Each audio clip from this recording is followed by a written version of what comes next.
Со најавените уставни измени покрај менувањето на името ќе дојде и до редефинирање на државата, со што Македонија ќе стане бинационална творба, вели лидерот на ВМРО ДПМН Христијан Мицкоски. Тој во интервју за независен весник нагласува дека ВМРО ДПМН има јасен став против Преспанскиот договор и го оценува како штетен. Мицкоски обвинува дека владата презентира розова слика, која не соодветствува со реалноста.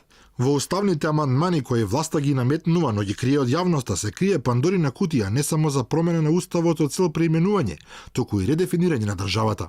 Треба Зоран Заев и власта да одговорат дали има нешто плюс што се крие во нив и дали практично власта ќе ги чести соседите со нешто дополнително што сега лего соопштува. Тие имаат позиција градена врз лаги и манипулации. Велат биле за европска иднина на Македонија, а нама се имаме договор за промена на името во Северна Македонија. Според Мицкоски, референдумот нема да биде успешен, бидејќи според него граѓаните не го одобруваат договорот.